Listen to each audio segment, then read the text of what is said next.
Memory is embedded in my work. It's a document that shows that we're here and we're not going anywhere. I try to remember and to collect those memories so that we rescue our legacy, to go back and to gather the bones, to bring them back to the people. Because the bones are the ancestors, and those are the seeds for the future generations. Raul Baltazar uses sculpture, video, and performance art to bridge Indigenous and Western cultures. Working between worlds and across borders, he uses contrast to create common ground and something new. Inspired by the powerful contrasting design of the Genesis GV80, Vice is highlighting the designers who are defying our present to create our future. Contrast means a lot to me in my work. It's a perspective that can add an openness to people.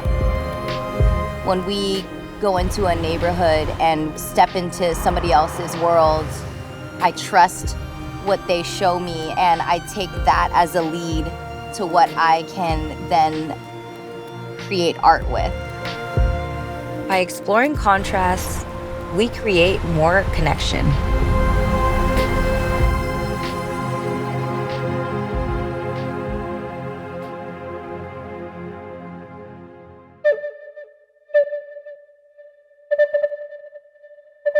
Identity is always an interesting issue because who you are is constantly growing and evolving.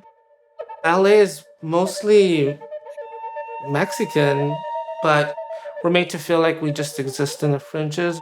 So there's a contrast with that, right?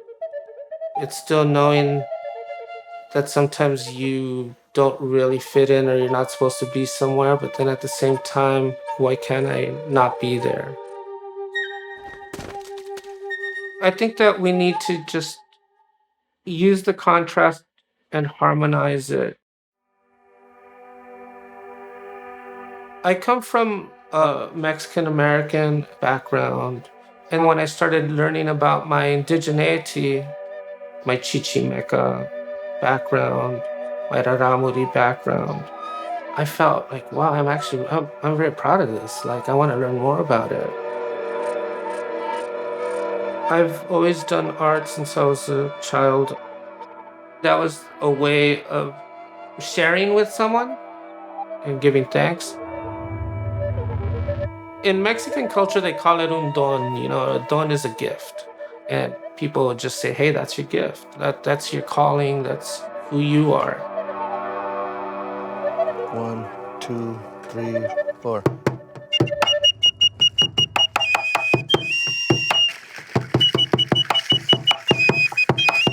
Today's performance, it's like a cosmic drama.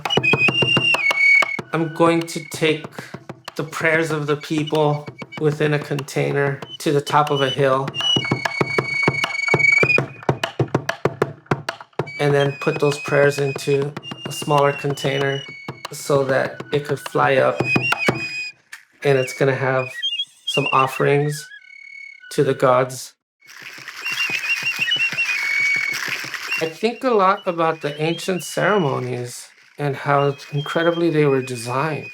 It makes me think, like, wow, if they were on that point, like, how much have we forgotten?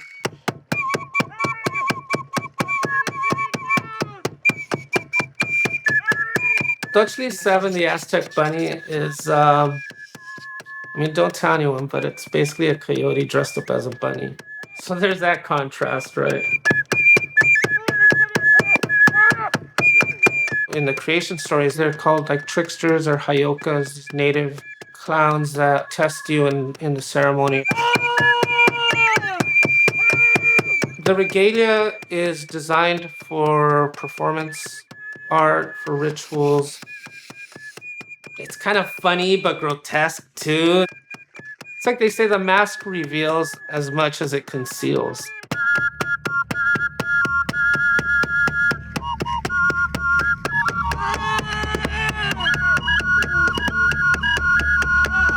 The arts have always created those bridges, right? And so my work resonates just as a culture does. We're just trying to harmonize that frequency so that you get the clear message from the ancestors to the future generations. At the end, it's the journey of life, right? The contrast or the obstacles that we have to overcome.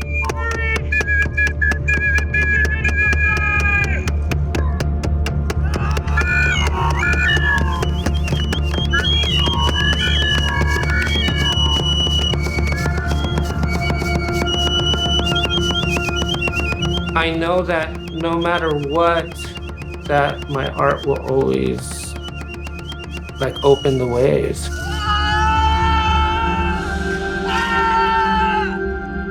Even when you're in a vulnerable situation, your life becomes magical in that way because you follow that path.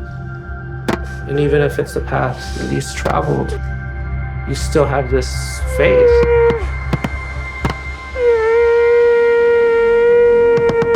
That's why I try to cross borders in all of their forms through the art, you know, whether they're physical borders or intellectual borders, class borders, or what have you.